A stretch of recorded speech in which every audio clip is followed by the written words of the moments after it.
আমার বন্ধুগণ, আল্লাহর নবী বিশ্ব নবী রাহমাতুল্লিল আলামিন বললেন, সাদ, তুমি আল্লাহর প্রতি ঈমান এনেছো, আমার উপর ঈমান এনেছো। এই ঈমান অবস্থায় তোমার যদি মৃত্যু হয়ে যায়, আল্লাহ পাকের জান্নাত তোমার জন্য ওয়াজিব হয়ে যাবে।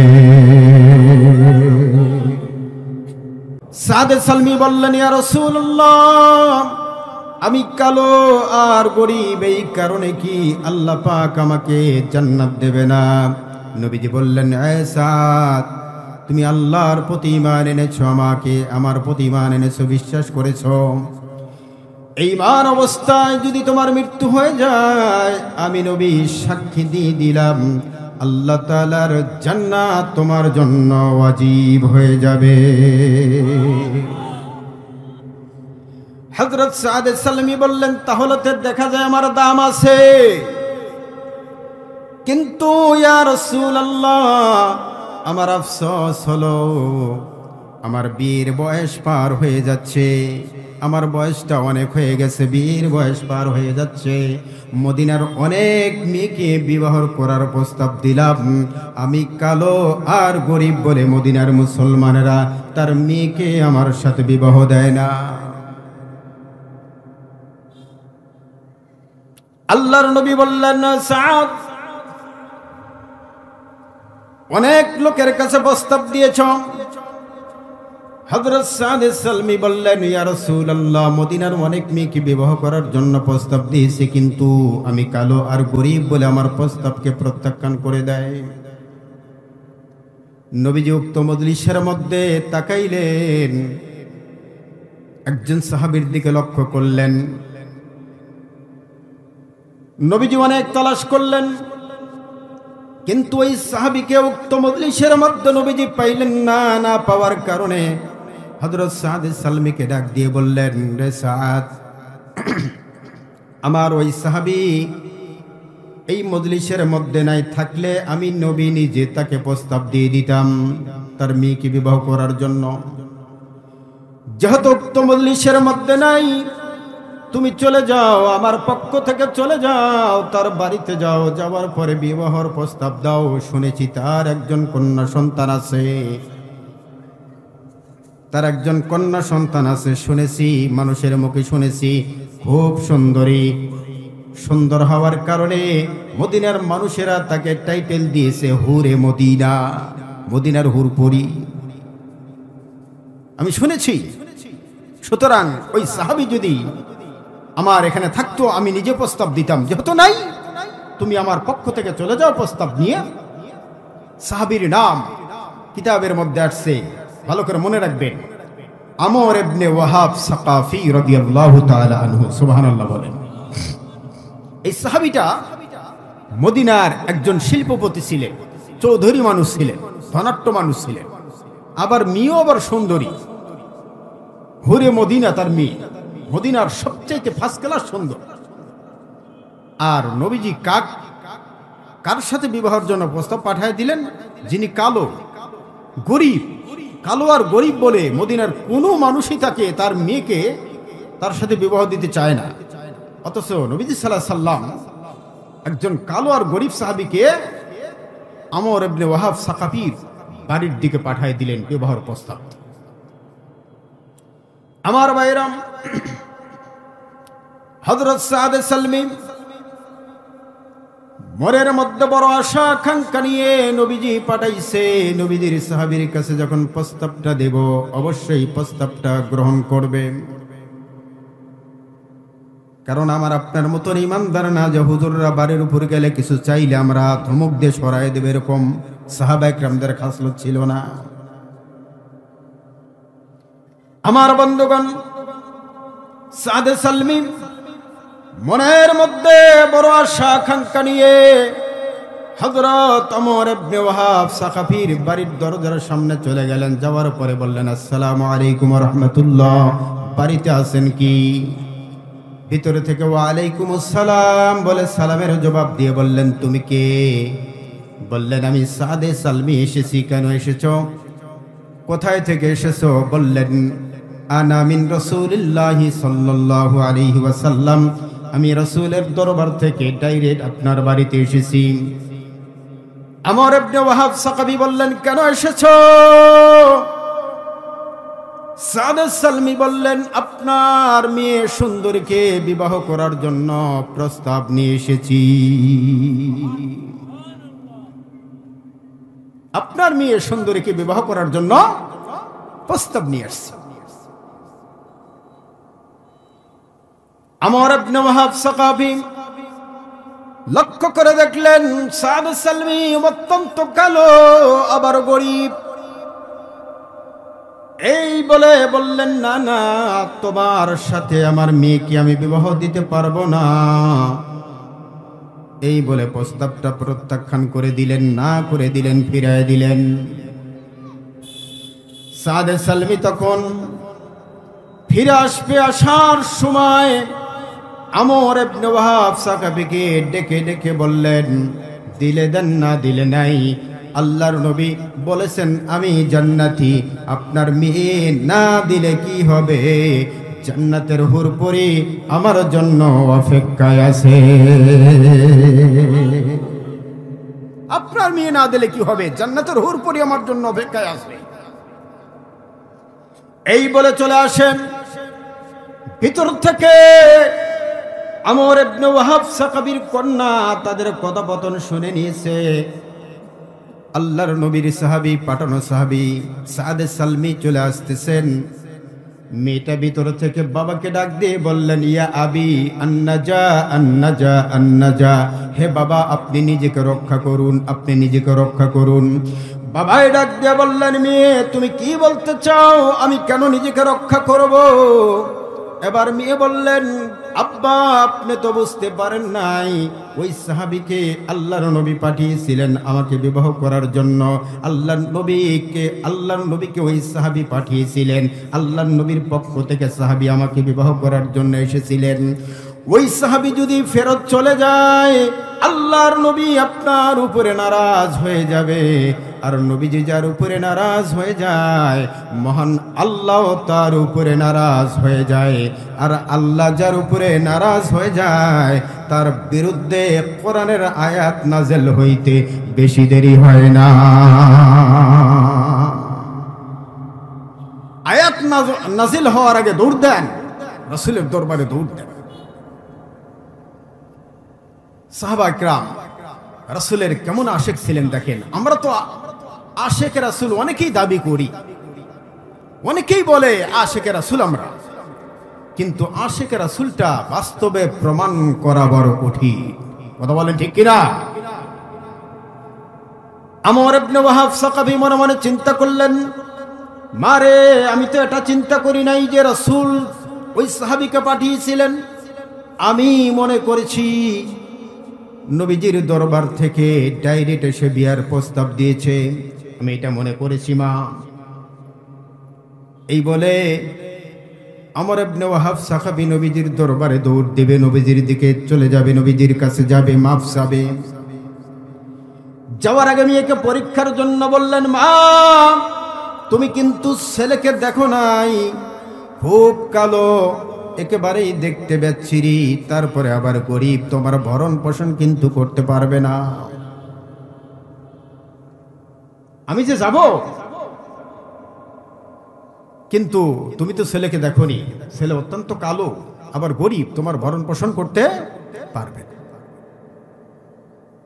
আবার নবীজির সামনে যে আমি যাব, তুমি এই বিয়েতে রাজি আছো কিনা, তোমার রাজি নামা সহ তো যাওয়ার দরকার। মেয়ে ডাক দিয়ে বললেন, বাবা আমি রাজি না না রাজি এটা কি আমার কথার দ্বারা আপনি বুঝতে পারেন নাই? আমি তো আপনাকে রাসূলের দরবারে যাওয়ার জন্য বলতেছি। বাবা আপনি তাড়াতাড়ি চলে যান, রাসূলের কাছে যান, যাওয়ার পরে মাফ চান। এবার আমর ইবনে ওয়াহাব সাকাফি বললেন, মারে ওই সাহাবী কিন্তু অত্যন্ত কালো, আবার গরিব, তোমার ভরণ পোষণ করতে পারবে না। সাহাবীর কন্যা ওই সুন্দরী মহিলা ডাক দিয়ে বললেন, বাবা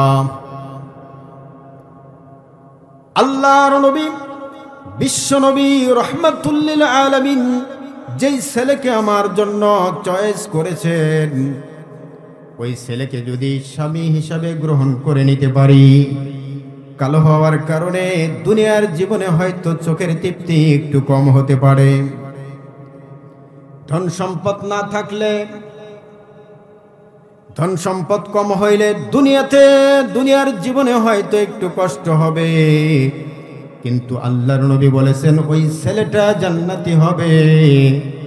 কিয়ামতের ময়দানে ওই ছেলের সাথে যদি আমাকে বিবাহ দেন, কিয়ামতের ময়দানে ওই ছেলের হাত ধরে ধরে আল্লাহর তৈরি জান্নাতে তো যেতে পারবো।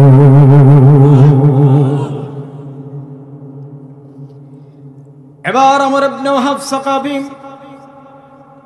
হাদিসের মধ্যে আসছে, স্বামী যদি জান্নাতি হয়, স্ত্রী হাসরের ময়দানে স্বামীর হাত ধরে জান্নাতে চলে যাবে, স্বামীর হাত ধরে লোক ধরে জান্নাতে চলে যাবে।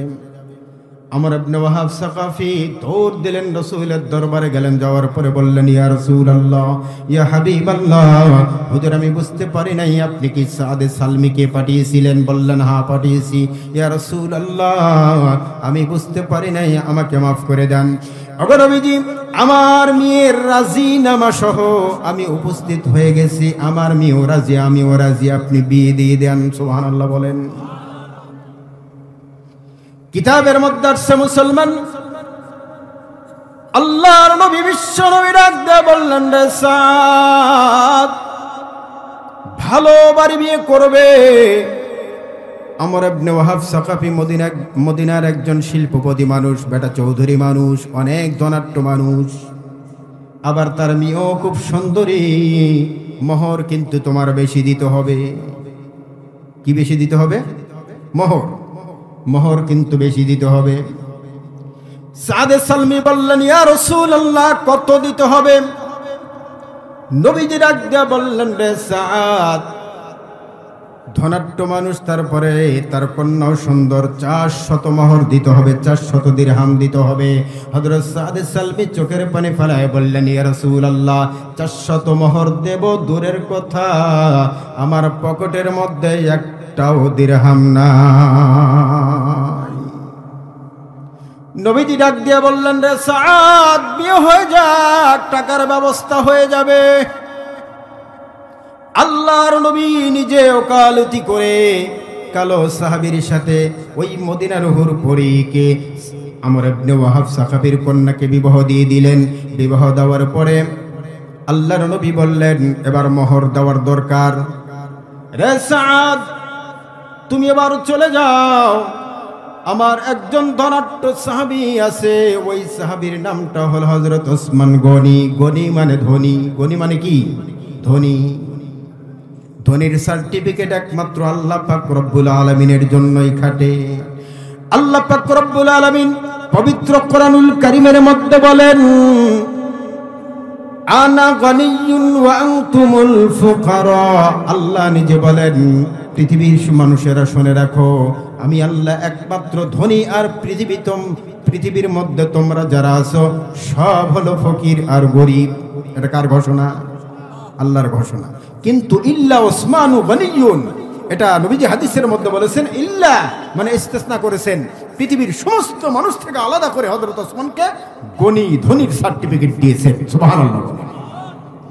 আল্লাহর নবী বললেন, সাদ, আমার একজন সাহাবী হযরত ওসমানের কাছে যাও, গিয়ে বলো আমি নবী তোমাকে পাঠাইছি 200 দিরহাম দেওয়ার জন্য। হযরত নবীজি আবার ডাক দিয়ে বললেন, রে সাদ, আমার আরেকজন ধনী সাহাবী আছে, তার নাম হলো আব্দুর রহমান ইবনে আউফ, জান্নাতের সার্টিফিকেট প্রাপ্ত সাহাবী। হযরত আব্দুর রহমান ইবনে আউফ কত ধনাঢ্য মানুষ ছিলেন, কি পরিমাণ সম্পদের মালিক ছিলেন, কিতাবের মধ্যে উল্লেখ করা হয়েছে। তদানীন্তনকালে হযরত আব্দুর রহমান ইবনে আউফের সম্পদের বর্ণনা দিতে গিয়ে কিতাবের মধ্যে উল্লেখ করা হয়েছে 1000 উটের মালিক ছিল, 1000 ঘোড়ার মালিক ছিল। ওই সময় 1000 উটের মালিক, 1000 ঘোড়ার মালিক, 10,000 ছাগলের মালিক। ওই সময় তার ব্যাংক ব্যালেন্স ছিল, ব্যাংকে যে স্বর্ণের টাকা ছিল 10 কোটি 20 লক্ষ দিনারের মালিক ছিল। সুবহানাল্লাহ। আমার আরেকজন ধনাঢ্য সাহাবী, জান্নাতের সার্টিফিকেট প্রাপ্ত সাহাবী হযরত আব্দুর রহমান ইবনে আউফের কাছে যাও, গিয়ে বলো আমি নবী তোমাকে পাঠিয়েছি 200 দিরহাম দেওয়ার জন্য। আমার বন্ধুগণ এবার আওয়াজ করে বলুন তো কয় শত দিরহাম হলো? তাহলে মোহর তো হয়ে গেল নাকি? মোহর হয়নি? এই কথা কয় না। বিয়ের মোহর কত ধার্য হলো? সাদে সালমি, কালো সাহাবী সাদে সালমির বিয়ের মোহর কত ধার্য হয়েছে? 400 দিরহাম। আর হযরত ওসমান গনির কাছে পাঠিয়ে দিলেন নবীজি কয়শো দিরহামের জন্য? 200। আব্দুর রহমান ইবনে আউফের কাছে কয়শো? 200। তাহলে মোট কত হলো? 400। বিয়ের মোহর তো হয়ে গেল নাকি? কিন্তু খালি মোহর হলে চলবে? বিয়ের আনুষঙ্গিক বাজার আছে না? হ্যাঁ, গহনাগাটি, তারপর হলো শাড়ি, চুনো পাউডার, জুতা, কাপড় চোপড় ইত্যাদি গুলো কেনা লাগবে না? হ্যাঁ। এবার নবীজি ডাকতে বললেন, রে সাদ, এবার আমি এমন একজন সাহাবীর নাম বলবো যেই সাহাবীটা অত্যন্ত গরীব কিন্তু দানের দিক দিয়ে 1 নাম্বার। এবার একজন সাহাবীর নাম বলবো যেই সাহাবী অনেক গরীব কিন্তু দানশীলতার দিক দিয়ে 1 নাম্বার। আমার বন্ধুগণ, ওই সাহাবীর নামটা হলো হযরত আলী। নামটা প্রথম শুনলেন নাকি? হযরত আলী, নবীজির জামাই, হযরত ফাতেমার স্বামী। হাসান হুসাইন যুবকদের সর্দার, জান্নাতে সর্দার হবে ওনার বাবা। হযরত আলী কেমন গরীব ছিলেন হাদিসের মধ্যে বর্ণনা করা হয়েছে, নবীজি উল্লেখ করে গেছেন।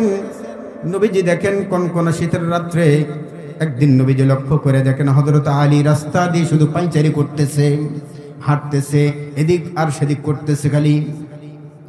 নবীজি ডাক দেয়া বললেন, রে আলী, এত কোন শীতের মধ্যে কেন বিছানাও ঘুমাও নাই?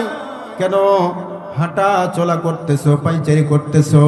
হযরত আলী চোখের পানি ফেলায় বললেন, ইয়া রাসূলুল্লাহ, ক্ষুধার যন্ত্রণায় চোখের মধ্যে ঘুম আসে না। قال النبي صلى الله عليه وسلم من بنى مسجدا لله بنى الله له بيتا في الجنة وقال تعالى في شان حبيبه وما कर अदशे दरिया से आकाश सुआ पहाड़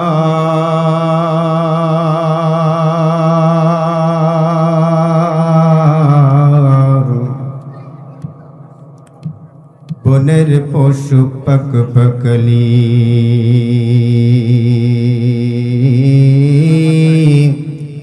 কোথায় পাচ্ছে আহার? কর হুকুমে শীতল হাওয়া, কর হুকুমে শীতল হাওয়া এদিকে ওদিকে দোলে।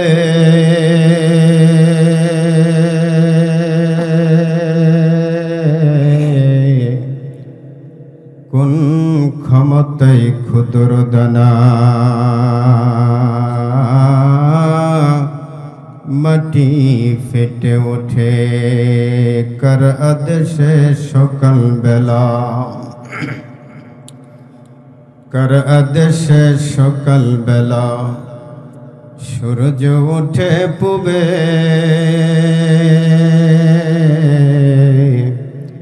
দিনটি ভোরে রোশনি মিলে কোথায় গিয়ে ডুবে? মাগো আমি শিখব না কো,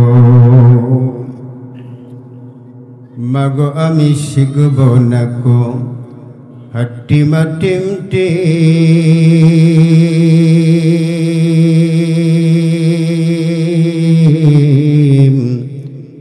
मद्रासत गिए शिखबो अलिफ लम र मीम दरजुआनी तौबा कर दन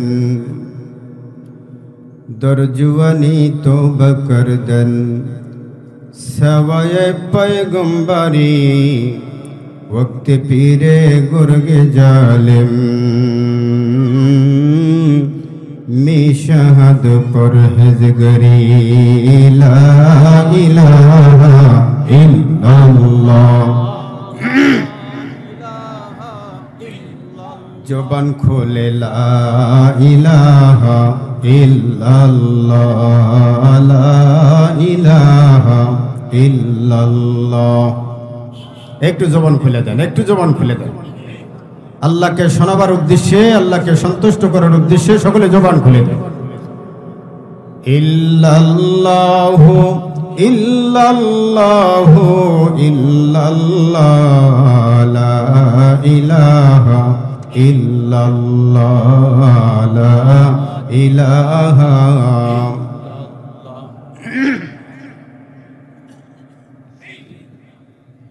থামেন থামেন থামেন। আমাদের সৃষ্টিকর্তা কে? আল্লাহ সৃষ্টি করেছেন। কথা বলার শক্তি কে দিয়েছেন? আল্লাহর অনেক বান্দা আছে কথা বলতে পারে না, কথা বলেন ঠিক কি না? আল্লাহ পাক আমাদেরকে কথা বলার শক্তি দিয়েছে। সুতরাং যে আল্লাহ পাক আমার জন্য এত ইহসান করলেন, দয়া করলেন,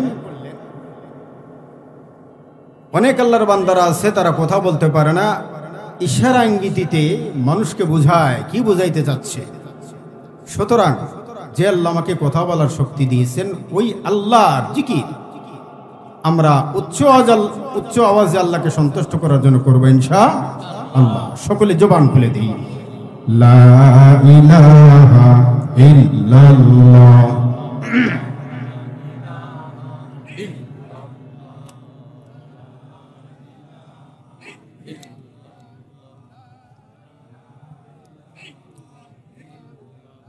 কোন জমিনের মাটি আমার হবে গোরস্থান, কোন জমিনের মাটি আমার হবে গোরস্থান। কাদের চোখের জলে আমি পাব পরিত্রাণ, কোন জমিনের মাটি আমার হবে গোরস্থান। লা ইলাহা ইল্লাল্লাহ। জোরে লা ইলাহা ইল্লাল্লাহ লা ইলাহা, আর জোরে লা ইলাহা ইল্লাল্লাহ। লা ইলাহা ইল্লাল্লাহু মুহাম্মাদুর রাসূলুল্লাহ সাল্লাল্লাহু আলাইহি ওয়াসাল্লাম। চস্কর খলিফাপাড়া বাইতুর নূর জামে মসজিদের উন্নতি কল্পে আজকের এই মহতি জলসার সদর মহতারাম সম্মানিত সভাপতি ও সহসভাপতি বিন্দু, দেগার মুআজ্জাজ মুকাররম হযরত উলামা একরাম, আমার সামনে উপস্থিত অত্র অঞ্চলের মুরব্বিন একরাম, সমবয়স্ক যুবক ভাইরা, পর্দার অন্তরালের অত্যন্ত শ্রদ্ধেয় আমার মা বোনেরা, সর্বপ্রথম জানাই আল্লাহ জাল্লা শানুহুর দরবারে লাখ কোটি শুকুর, যে মহান আল্লাহ তাআলা আমাদেরকে ভালোবেসে মহব্বত করে রহমতি বরকতি জলসার সামিনের নিচে আসার এবং বসার তৌফিক দিয়েছেন। এজন্য আমরা খুশি না বেজার? যদি খুশি হয়ে থাকি, অন্তরস্থল থেকে আল্লাহ পাককে খুশি করার জন্য সকলে আওয়াজ করে পড়ুন আলহামদুলিল্লাহ। অতঃপর লক্ষ্য করি দরুদ ও সালাম সেই নবীর উপরে, যে নবীকে সৃষ্টি না করলে আসমান জমিন কুল কায়নাত কিছুই সৃষ্টি করা হতো না। সেই নবীর প্রতি আমরা আরেকবার দরুদ পড়ে নেই সাল্লাল্লাহু আলাইহি ওয়াসাল্লাম। সম্মানিত উপস্থিতি, পবিত্র কোরআন থেকে আমি আপনাদের সামনে দুইখানা আয়াতে কারিমা তেলাওয়াত করেছি। ডাইরেক্ট আমি আলোচনায় চলে যাব, কারণ আমরা দ্বিতীয় বক্তা, আমি বেশিরভাগ দ্বিতীয় বক্তায় বেশি থাকি। যেখানেই দাওয়াত পাই দ্বিতীয় বক্তা বেশি রাখে। এই দ্বিতীয় বক্তার সময়টা খুবই কম হয়, 2 ঘন্টা সময়, কিন্তু 1 ঘন্টা সময় আলোচনা করার সুযোগ হয় না। কারণ এখন প্রধান অতিথি, বিশেষ অতিথি, সম্মানিত অতিথি কথা বলতে বলতে 1 ঘন্টা শেষ। তারপরে দ্বিতীয় বক্তার কাজ হলো কালেকশনের কাজ আছে, এটা আবার সময় লাগে। সুতরাং ভূমিকা দিয়ে আপনাদের মূল্যবান সময়কে নষ্ট করব না। পবিত্র কোরআন থেকে প্রথমে যেই আয়াতে কারিমা তেলাওয়াত করেছি, সূরা আলে ইমরানের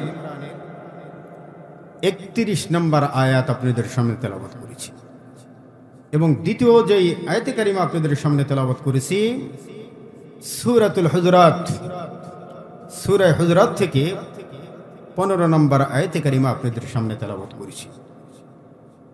তেলাওয়াতকৃত আয়াতকে সামনে রেখে যে বিষয়বস্তুর উপর আলোচনা করার ইচ্ছা পোষণ করেছি সেটা হলো আল্লাহ পাকের মহব্বত এবং রাসূলুল্লাহ সাল্লাল্লাহু আলাইহি সাল্লামের মহব্বত, ভালোবাসা নিয়ে। সুতরাং এই আলোচনা যতক্ষণ পর্যন্ত চলবে আপনারা সাহাবা ইকরামদের গুণে গুণান্বিত হয়ে আলোচনা শ্রবণ করবেন তো ইনশাআল্লাহ। ওমা তাওফীকি ইল্লা বিল্লাহ আলাইহি তাওয়াক্কালতু ওয়া ইলাইহি উনীব। সাহাবা ইকরাম যখনই কোরআনের মজলিসে বসতেন, কোরআনের আলোচনা শুনতেন, তারা আলোচনাটা এমনভাবে শুনতেন, হাদিসের মধ্যে নবী পাক বর্ণনা করে গেছেন যে সাহাবা ইকরাম এত আদবের সাথে, এত মন দিয়ে কোরআনের আলোচনা শুনতেন, সাহাবা ইকরামদের মাথার উপরে, ঘাড়ের উপরে পাখি বসে থাকত। এই পাখি বুঝতে পারতো না যেটা মরা মানুষ না জিন্দা মানুষ, তার মানে নড়াচড়া নাই। তার মানে কি? কোনো নড়াচড়া নাই। আমি লক্ষ্য করলাম যে কোনো মানুষ মঞ্চের দিকে আসলে আপনার ওদিকে লক্ষ্য করতেছে। সুতরাং এটা আদবি হবে না বেয়াদবি হবে বলেন তো দেখি? হ্যাঁ, কোরআনের সাথে বেয়াদবি করা হবে। আমরা যতক্ষণ পর্যন্ত বসে থাকবো, প্রধান অতিথি আসবে, বিশেষ অতিথি আসবে, অনেক মেহমান এখানে আসবে, আপনাদের সামনে বসবে, দু একটা কথা বলবে, কেউ বলবে না, আবার চলে যাবে। সুতরাং বক্তা আলোচনা করবে, বক্তার আলোচনার দিকে আমরা মন এবং অন্তর দুটো দিয়ে রাখবো ইনশাআল্লাহ। একটা উদাহরণ দিই, আপনি টিউবওয়েল চেপে একটা কলস ভরার জন্য গিয়েছেন, অথবা বদনা ভরার জন্য গিয়েছেন, লটা যাই কোন আর কি, এটার মাথা যদি অন্যদিকে দিয়ে আপনি চাপেন, যতই চাপেন, সারাদিন চাপলে কি কলস পুরো হবে? হবে না। কলসের মুখ আর টিউবওয়েলের মুখ বরাবর হতে হবে। সুতরাং বক্তার আলোচনার দিকে শ্রোতাদের মন না থাকলে আলোচনা কি হলো কিছুই বুঝতে পারবেন না। পরের দিন সকালবেলায় সমালোচনা শুরু হবে, যে বক্তা আনছিল বা আমাদের হুজুরকে দাওয়াত দেওয়া হয়েছিল, কি আলোচনা করলো কিছুই বোঝা গেল না, কিন্তু আসলে আপনি মন দিয়ে শোনেননি। সুতরাং আমরা আদবের সাথে সাহাবা ইকরামদের গুণে গুণান্বিত হয়ে কোরআনকে সম্মান করে কোরআনের কথা শুনবো আদবের সাথে ইনশাআল্লাহ। আল্লাহ পাক সকলকে তৌফিক দান করুন, সকলে বলি আমিন। সম্মানিত উপস্থিতি, আল্লাহ পাক বলে, কুল ইন কুনতুম তুহিব্বুনাল্লাহ, হে নবী আপনি বলে দিন, আপনি জানিয়ে দিন আপনার উম্মতদেরকে, কাদেরকে? আমাদেরকে। তুহিব্বুনাল্লাহ, আপনার উম্মত তারা যদি আমি আল্লাহকে ভালোবাসতে চায়, কাকে ভালোবাসতে চায়? আল্লাহকে। ইহবিবুকুমুল্লাহ, আপনাকে যেন অনুসরণ করে। আল্লাহ বলতেছেন, হে নবী আপনার উম্মতদেরকে আপনি জানিয়ে দিন, তারা যদি আমি আল্লাহকে মহব্বত করতে চায়, ভালোবাসতে চায়। এবার বলুন তো দেখি, আমরা পৃথিবীর বুকে আসছি, আল্লাহ তাআলা আমাদেরকে সৃষ্টি করেছেন কাকে ভালোবাসার জন্য? আল্লাহ এবং আল্লাহ রাসূলকে ভালোবাসার জন্যই পাঠিয়েছেন। আল্লাহ এর পরও বলতেছেন যে হে নবী আপনি বলুন, কুল মানে বলুন, ইন কুনতুম তুহিব্বুনাল্লাহ, তোমরা যদি আল্লাহকে ভালোবাসতে চাও, ইহবিবুকুমুল্লাহ ফাত্তাবিউনি, আপনাকে যেন তারা অনুসরণ করে। ইহবিবুকুমুল্লাহ, আপনাকে অনুসরণ করলে আমি আল্লাহকে ভালোবাসা হয়ে যাব। অর্থাৎ নবীর অনুসরণ করলেই, নবীর আদর্শের মধ্যেই আল্লাহর ভালোবাসা নিহিত আছে। জোরে বলেন কথা ঠিক কিনা? আমি এর আগে অনেকবার বলেছি যে আল্লাহকে পাওয়ার জন্য ডাইরেক্ট আমরা আল্লাহর সাথে সম্পর্ক করতে পারবো না, নবীর মাধ্যম হয়ে আল্লাহ পর্যন্ত আমরা পৌঁছতে পারবো।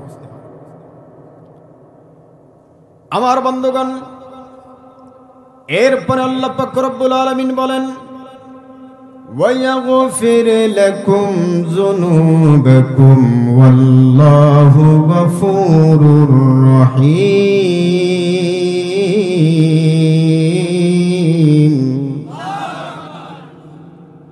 আল্লাহ পাক বলেন যে আপনাকে অনুসরণ করলে আমি আল্লাহকে ভালোবাসা হবে, মহব্বত করা হবে।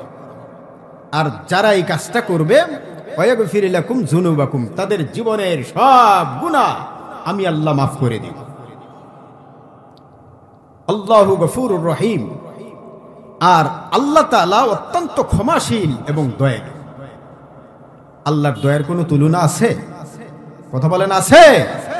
পৃথিবীর সমস্ত মানুষের দয়া যদি এক জায়গা করা হয়, আল্লাহর দয়ার 100 ভাগ দয়ার 1 ভাগ হবে, আর 99 ভাগ আল্লাহ পাক রব্বুল আলামিন তার মধ্যে রেখে দিয়েছেন বান্দাকে নাজাত করার জন্য।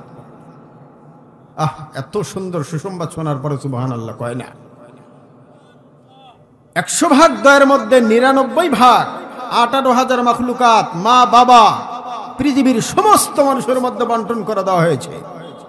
আর 99 ভাগ আল্লাহ পাক নিজে রেখেছেন বান্দাকে ক্ষমা করে দেওয়ার জন্য। দ্বিতীয় নম্বর আয়াতের তর্জমা আমি আপনাদের সামনে বলে নিই, তারপরে আলোচনা চলে যাব ইনশাআল্লাহ। আল্লাহ পাক বলেন ইন্নামাল মুমিনুনা আল্লাযীনা আমানু বিল্লাহি ওয়া রাসূলিহি, নিশ্চয়ই মুমিন তারাই, মুমিন ওই ব্যক্তি যে আল্লাহ এবং আল্লাহ রাসূলকে অন্তর থেকে বিশ্বাস করে। মুমিন হতে হলে আল্লাহকে অন্তর থেকে বিশ্বাস করতে হবে। রাসূলুল্লাহ সাল্লাল্লাহু আলাইহি ওয়াসাল্লাম আল্লাহর প্রেরিত রাসূল, এটা অন্তর থেকে বিশ্বাস করতে হবে। সুম্মা লাম ইয়ারতাবু, এই বিশ্বাসের মধ্যে কোনো সন্দেহ পোষণ করে না। মুমিনের গুণ ভালো করে শোনেন, ইন্নামাল মুমিনুনা আল্লাযীনা আমানু বিল্লাহি ওয়া রাসূলিহি, নিশ্চয়ই মুমিন ওই ব্যক্তি, ওই বান্দাবান্দি যারা আল্লাহ এবং আল্লাহ রাসূলকে অন্তর থেকে বিশ্বাস করে। খালি মুখ দিয়ে বিশ্বাস করে এরকম না, অন্তর থেকে বিশ্বাস করে। সুম্মা লাম ইয়ারতাবু, এবং এই বিশ্বাসের মধ্যে সন্দেহ পোষণ করে না।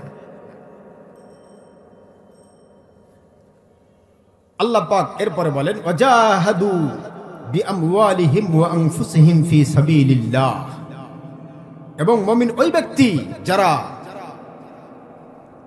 নিজের জান এবং মাল নিয়ে আল্লাহর রাস্তায় আল্লাহর দ্বীনকে প্রতিষ্ঠিত করার জন্য জিহাদে লিপ্ত হয়ে যায়, জিহাদে নেমে যায়। আল্লাহ পাক এরপরে বলেন উলাইকা হুমুস সাদিকুন।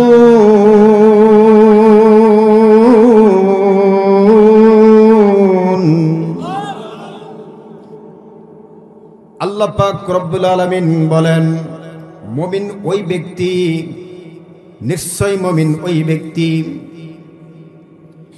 যে ব্যক্তি আল্লাহ এবং আল্লাহ নবীকে অন্তর থেকে বিশ্বাস করে এবং বিশ্বাসের মধ্যে কোনো রকম সন্দেহ পোষণ করে না। ওয়াজাহাদু বিআমওয়ালিহিম ওয়া আনফুসিহিম ফি সাবিলিল্লাহ, এবং আমি আল্লাহর দ্বীনকে প্রতিষ্ঠিত করার জন্য, দুনিয়ার মধ্যে প্রতিষ্ঠিত করার জন্য জিহাদে লিপ্ত হয়ে যায় নিজের জান এবং মাল নিয়ে। আমার বন্ধুগণ, জিহাদের ময়দানে গেলে শুধু শরীর নিয়ে যাবেন, জান নিয়ে যাবেন এটা না, মালও খরচ হয় জিহাদের জন্য। আল্লাহ পাক বলেন জিহাদের জন্য, দ্বীনকে প্রতিষ্ঠিত করার জন্য মালও খরচ করে, আবার জান পর্যন্ত দিয়ে দেয়। আল্লাহ পাক বলেন উলাইকা হুমুস সাদিকুন, তারাই হলো সফল কাম, তারাই কিয়ামতের ময়দানে সফল কাম হবে। চিৎকার দিয়ে বলুন সুবহানাল্লাহ। আমার বন্ধুগণ, এই আয়াতের আলোকে নবী সাল্লাল্লাহু আলাইহি সাল্লামের একজন অত্যন্ত মুহাব্বতের সাহাবীর আলোচনা তাফসীরের মধ্যে আসছে। এবার বলুন তো দেখি, আল্লাহ পাক রব্বুল আলামিন হাদিসের মধ্যে নবীজি বলেছেন, আল্লাহ পাক কোন মানুষের সৌন্দর্য দেখেন না, কোন মানুষের সম্পদ কি পরিমাণ আছে এটা দেখেন না, কার দেহ কত বড় তা দেখেন না, ওয়ালাকিন ইয়ানজুরু ইলা কুলুবিকুম, আল্লাহ পাক বান্দার কলবের দিকে তাকিয়ে আছে, কার কলবে, কার অন্তরের মধ্যে আল্লাহর ভয় কতটুকু, তাকওয়া কি পরিমাণ আছে ওই পরিমাণ দেখেন। সুবহানাল্লাহ বলেন, এটা আল্লাহ লক্ষ্য করে। কার কি পরিমাণ সম্পদ আছে, কার চেহারা কত সুন্দর, এদিকে আল্লাহ লক্ষ্য করেন না।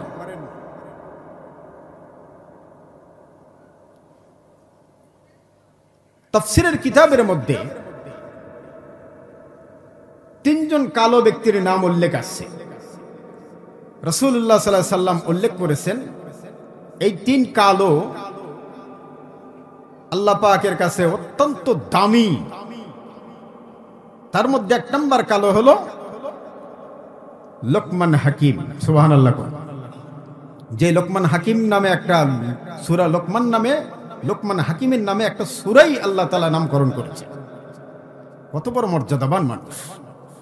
যদি আল্লাহ তাআলা সূরাত দেখে সম্মান করতেন, ইজ্জত করতেন, তাহলে লোকমান হাকিমের নামে সূরায় নামকরণ করতেন না। দ্বিতীয় নাম্বার হলো কালো হযরত বেলাল। আপনারা জানেন হযরত বেলাল কি সুন্দর ছিল নাকি কালো ছিল? বাচ্চিরি কালো ছিল। আরেকটা কালোর নাম হযরত মাহজা, যিনি হযরত ওমরের আজাদকৃত গোলাম ছিল। এই তিন কালো নবীজি সাল্লাল্লাহু আলাইহি সাল্লাম বলেছেন, এই তিন কালোর সম্মান আল্লাহ পাকের কাছে অনেক বেশি। মুসলমান, সম্পদ দিয়ে কেউ আল্লাহর কাছে দামি হইতে পারে নাই, সুন্দরের দ্বারা কেউ দামি হইতে পারে নাই। দামি হইছেন হাবশার কালো বেলাল। ইনি কৃতদাস ছিলেন, গোলাম ছিলেন। যদি সুন্দরের দ্বারা কেউ দামি হইতো, তাহলে আবু জেহেল, আবু লাহাব, নবীজির চাচা, পৃথিবীর সবচাইতে দামি হইতো। সম্পদের দ্বারা যদি আল্লাহর কাছে দামি হওয়া যাইতো, পৃথিবীর সবচাইতে দামি কারুন হইত। গদিয়ার চেয়ারের দ্বারা যদি কেউ আল্লাহর কাছে দামি হইত, ফেরাউন, নমরুদ, বখতেনাসার, ফেরাউন, এরা দামি হইত। কিন্তু দামি হয়ে গেছে হযরত লোকমান হাকিম, হযরত মাহজা, হযরত বেলাল রাদিয়াল্লাহু আনহু। এই তিন কালো, তাফসীরের মধ্যে আরো একজন কালোর নাম এসেছে। এই কালো সাহাবীর নাম হলো হযরত সাদে সালমি রাদিয়াল্লাহু তাআলা আনহু। সুবহানাল্লাহ বলেন। হযরত সাদে সালমি এমন কালো যে মানুষে দেখলে তাকে ঘৃণা করত। এই আমার কাছে শোনা, কারণ অনেক মানুষ আছে চেহারা সুন্দর হলে, সম্পদ বেশি হলে এই কালো মানুষ অথবা গরিব মানুষকে আমরা ঘৃণা করে থাকি। কথা বলেন ঠিক কিনা? আশিকে রাসূল একজন সাহাবী, হযরত সাদ সালমি তার নাম। আশিকে রাসূল ছিলেন। কেমন আশিকে রাসূল ছিলেন আলোচনার মাঝে আপনারা বুঝতে পারবেন ইনশাআল্লাহ। এই আশিকে রাসূল হযরত সাদ সালমি রাদিয়াল্লাহু আনহু একদিন নবীজি সাহাবা একরামদের মধ্যে আলোচনা করতেছে। সাদ সালমি চলে গেলেন ওই মজলিসে। যাওয়ার পর বললেন, ইয়া রাসূলুল্লাহ, আমি কালো, আমি গরিব, এই কারণে কি আল্লাহ আমাকে জান্নাত দেবে না? কত বড় আফসোস দেখেন। যে বললেন, ইয়া রাসূলুল্লাহ, আমি কালো আর গরিব, এই কারণে কি আল্লাহ পাক আমাকে জান্নাত দেবেন না?